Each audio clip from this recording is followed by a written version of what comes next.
आज हम बात करने वाले हैं ओवर सब्सक्रिप्शन। अंशों में अंशों का जो निर्गमन होता है, अगर उसमें ओवर सब्सक्रिप्शन होता है, तो इसके लिए पहले हमें इसका अर्थ मालूम होना चाहिए। इसके जर्नल में किस तरह एंट्री होगी, उसकी बाद में बात करेंगे। पहले हम इसको अर्थ को समझेंगे। तो इसका जो अर्थ है, यानी ओवर सब्सक्रिप्शन, इसके बारे में देखेंगे, जिसे बोला जाता है प्रार्थना आधिक्य। इसको अभिदान भी बोला जाता है। तो इसके अर्थ को समझें कि जब क्या होता है ओवर सब्सक्रिप्शन।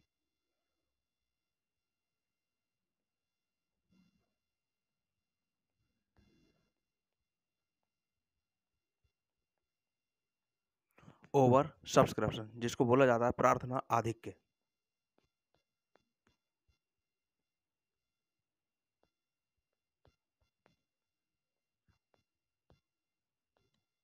प्रार्थना आधिक्य।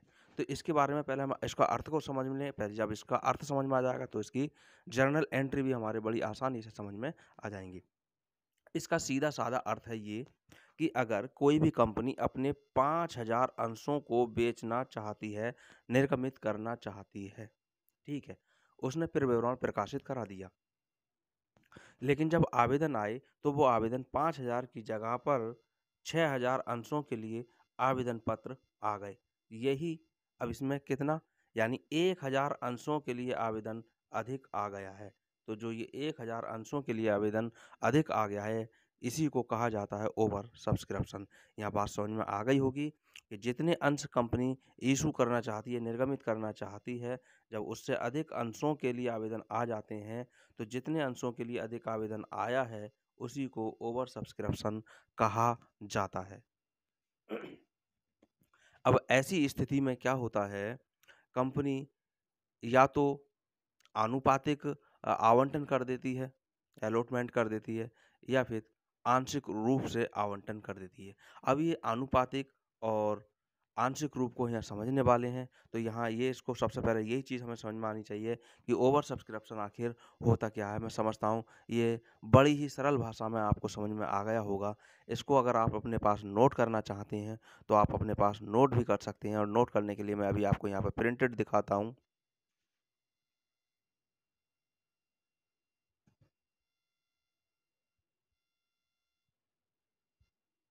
ये आपके पास यहाँ पर प्रिंटेड यहाँ पर लिखा हुआ है। जितनी बात अभी पूरी समझाई थी, वही पूरी बात यहाँ पर लिखी हुई है। प्रार्थना आधिक्य की स्थिति, यानी ओवर सब्सक्रिप्शन। प्रार्थना आधिक्य को ओवर सब्सक्रिप्शन या अधि अभिदान कहते हैं। जैसा यहाँ पर लिखा है, जब निर्गमित अंशों से अधिक अंशों के लिए प्रार्थना पत्र आ जाते हैं, तो ऐसी स्थिति को प्रार्थना आधिक्य या अधि अभिदान कहते हैं।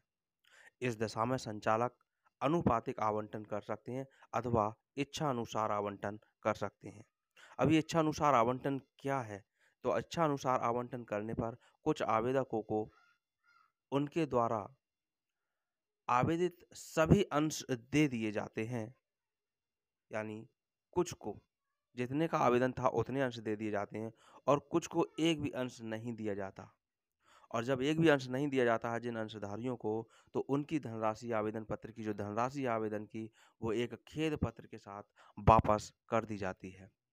और कुछ आवेदकों को आंशिक आवंटन का मतलब होता है, अगर किसी ने 1000 अंशों को खरीदने के लिए आवेदन किया है, तो इनको 500 अंशों का आवेदन आवंटन कर दिया जाता है। इसी तरह से किसी ने 2000 अंशों के लिए आवेदन किया था, उसको 1500 अंश दे दिए जाएँ। तो ये इस तरह का जो आवंटन हुआ, ये आंशिक आवंटन कहलाता है। अब इसमें भी जो ऐसा होता है, जिन लोगों को आंशिक आवंटन किया गया है, उनसे जो धनराशि प्राप्त हुई है, जो आवेदन से अधिक धनराशि प्राप्त हो गई है, उनकी धनराशि को भी लौटाया जा सकता है, या फिर उनकी धनराशि को भविष्य की माँगों में समायोजित करने के लिए रोक लिया जाता है। और जब जर्नल एंट्री होती है, जर्नल में प्रविष्टि होती है, तो जो धनराशि अधिक आ गई है, उस धनराशि को समायोजित कर दिया जाता है। इसी को लेकर के, इस समायोजन को लेकर, धन वापसी को लेकर के जो भी जर्नल लेखे होने वाले हैं, वो अभी हम यहाँ पर सीखने वाले हैं। वीडियो को शुरू से लास्ट तक ज़रूर देखें, ज़रूर समझ में आएगी। और अगर आप वीडियो को पहली बार देख रहे हैं, तो जर्नल एंट्री संबंधित अंशों की जर्नल से एंट्री जो भी अभी होती हैं सम मूल्य पर, अधिमूल्य पर और बट्टे पर, वो मैं करा चुका हूँ। आप प्ले लिस्ट में जा कर के देख सकते हैं। आइए शुरू करते हैं ओवर सब्सक्रिप्शन से संबंधित जर्नल एंट्री।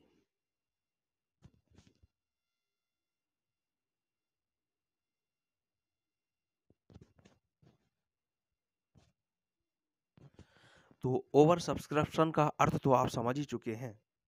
अब बात आती है कि इसकी एंट्री कैसे की जाएगी।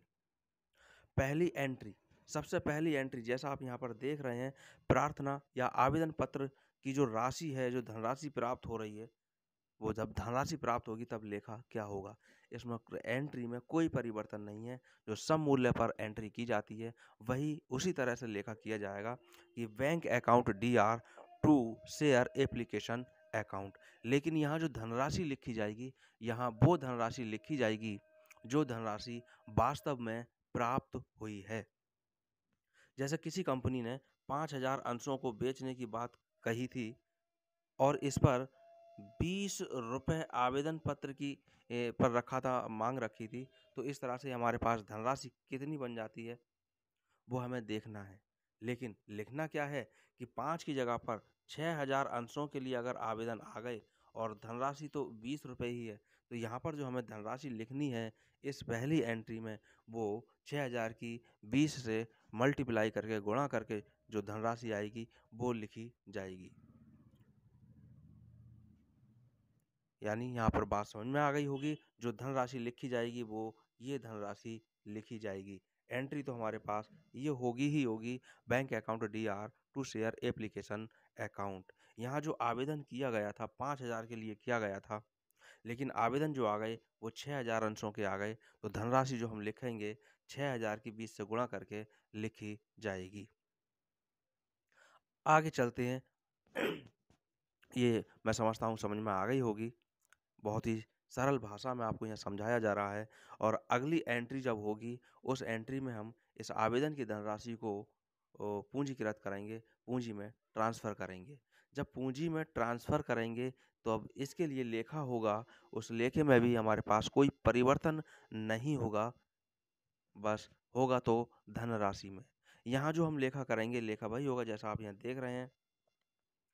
आवेदन की प्राप्त राशि का पूंजी में अंतरण करने पर लेखा जो होगा, share application account DR to share capital account. अगर शेयर का नाम दे दिया जाता है तो नाम भी लिख दिया जाएगा। अब यहाँ जो धनराशियाँ लिखी जाएंगी वो कौन सी लिखी जाएंगी? यहाँ धनराशि वो लिखी जाएगी, पूंजी में अंतरित वो धनराशि की जाएगी जो वास्तव में एप्लीकेशन की धनराशि यहाँ होनी चाहिए थी। जैसा मैंने अभी ऊपर बताया था, 5,000 के लिए कंपनी ने अंशों को निर्गमित किया है, तो कंपनी जो पूंजी में अंतरित कर सकती है, 20 रुपए का मैंने आवेदन बताया था, इसी धनराशि को, जो ये धनराशि निकल करके आएगी गुणा कर कर, उसी को यहाँ पर अंतरित किया जाएगा पूंजी में। बात समझ में आ गई होगी कि एप्लीकेशन जब होगी, आवेदन जब प्राप्त होंगे, तो यहाँ पर धनराशि जो वास्तव में प्राप्त हुई है वो लेखा होगा और यहाँ पर जो धनराशि लिखी जाएगी वो जो यहाँ पर प्राप्त होनी चाहिए थी, जितने अंश निर्गमित किए गए हैं उनकी धनराशि को यहाँ पर लिखा जाएगा। मैं समझता हूँ ये भी एंट्री आपकी क्लियर हो गई होगी। अगली एंट्री के पास चलते हैं और अगली एंट्री हमारे पास में है कि आवेदन पर अधिक प्राप्त हुई धनराशि वापस करने पर, जो अभी पीछे बताया था, खेद पत्र के साथ धनराशि वापस कर दी जाती है। ऐसी स्थिति में हमें क्या करना है? जो धनराशि वापस की है, हमें पहली एंट्री पर चलना है। पहली एंट्री जो हमारी थी वो थी बैंक अकाउंट DR, क्योंकि बैंक में धनराशि आई है इसलिए उसको डेबिट कर दिया गया। जिस चीज़ की धनराशि है, जिसके लिए धनराशि आई है, उसको क्रेडिट कर दिया जाता है, यानी bank account DR to share application account. पहली एंट्री की मैं बात कर रहा हूँ अभी। इसी को एंड जब धनराशि आई थी तब ये लेखा किया गया था, लेकिन अगर धनराशि वापस हो रही है तब ये लेखा ठीक उल्टा हो जाएगा। पहली एंट्री जो थी ठीक उसी का ये उल्टी एंट्री हो जाएगी। जैसा आप यहाँ पर देख सकते हैं, यहाँ बैंक अकाउंट डेबिट था और शेयर एप्लीकेशन अकाउंट क्रेडिट, लेकिन यहाँ पर शेयर एप्लीकेशन अकाउंट डेबिट होगा और बैंक अकाउंट यहाँ पर क्रेडिट हो जाएगा। जितनी भी धनराशि लौटाने की बात आ जाए क्वेश्चन के अंदर, तो यहाँ पर ये तीसरा लेखा होगा। अगर धनराशि नहीं लौटाई गई है, पूँजी में समायोजन किया गया है या आंशिक रूप से जो आवंटन किया गया है, उनकी पूँजी का जब समायोजन होगा, तो वो किस तरह होगा? देखें।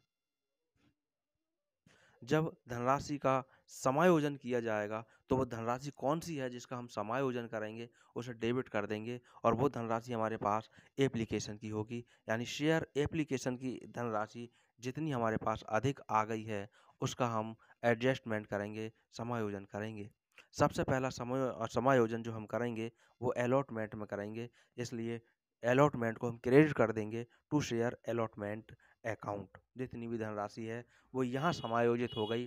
अगर यहाँ समायोजित होने के बाद एडजस्टमेंट होने के बाद में या जो एडजस्ट हो गई वो हो गई। अगर फिर भी कोई धनराशि बचती है, तो जो धनराशि बची उसको हम फर्स्ट कॉल में एडजस्ट कर देंगे। फिर भी इसके बाद भी अगर कोई धनराशि बच जाती है, तो उसको हम share second and final call में एडजस्ट कर देंगे। लेकिन क्वेश्चनों में ज़्यादातर यही होता है कि वो धनराशि जो भी ज़्यादा थी, वो अलॉटमेंट पर ही पूरी की पूरी समायोजित लगभग पूरी ही हो जाती है, शेष नहीं बचती है। अगर बचती है तो हमारे पास यही तरीका है, फर्स्ट कॉल में हम उसको एडजस्ट कर देंगे। ये एंट्री आपके सामने है। अब इन सभी धनराशियों को हम एक साथ भी इनका कंपाउंड एंट्री भी कर सकते हैं। कंपाउंड एंट्री करने के लिए आप यहाँ देख सकते हैं, पहली एंट्री को नहीं करेंगे, लेकिन दूसरी, तीसरी और चौथी एंट्री को कंपाउंड एंट्री कर सकते हैं, यानी मिश्रित जनरल लेखा।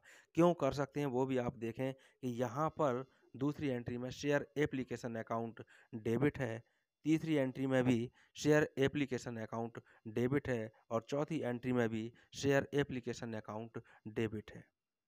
तो इसको बार-बार एंट्री ना करके केवल हम एक ही एंट्री कर सकते हैं। वो एंट्री क्या कर सकते हैं? देखें। शेयर या शॉर्ट में मैं लिख रहा हूँ एप्लीकेशन अकाउंट DR। ये एंट्री हो गई शेयर एप्लीकेशन अकाउंट DR। और टू में यानी क्रेडिट में हम वो सारी चीज़ें कर देंगे जो यहाँ पर हमारे अलग-अलग दिखाई दे रही हैं। जो सबसे पहले दूसरे में दिख रहा था शेयर कैपिटल अकाउंट, तो यहाँ पर शेयर कैपिटल अकाउंट लिख देंगे। फिर तीसरी एंट्री में हमारे पास में था बैंक अकाउंट, तो यहाँ पर टू बैंक अकाउंट लिख देंगे। और चौथी एंट्री में जिसमें हमने समायोजन किया है उसका नाम लिख देंगे। अगर अलॉटमेंट में किया गया है तो अब हम अलॉटमेंट यहाँ पर लिख देंगे। अगर फर्स्ट कॉल में भी अलॉटमेंट करना पड़ा था, समायोजन करना पड़ा था, तो फर्स्ट कॉल भी लिख देंगे। इस तरह भी हम इस एंट्री को कर सकते हैं। यानी 3 अलग-अलग एंट्री ना करके हम केवल ये एक एंट्री भी कर सकते हैं।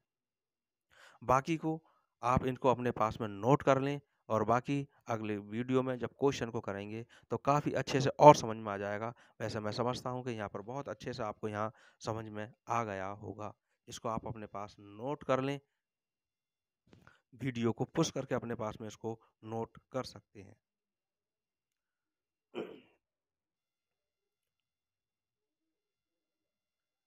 इसको अपने पास नोट कर लेंगे तो ज़्यादा अच्छा रहेगा।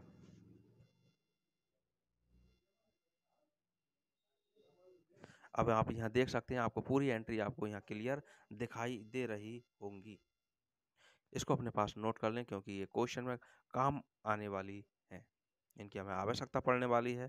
तो अगली वीडियो में मिलेंगे एक क्वेश्चन के साथ में जो ओवर सब्सक्रिप्शन से संबंधित होगा।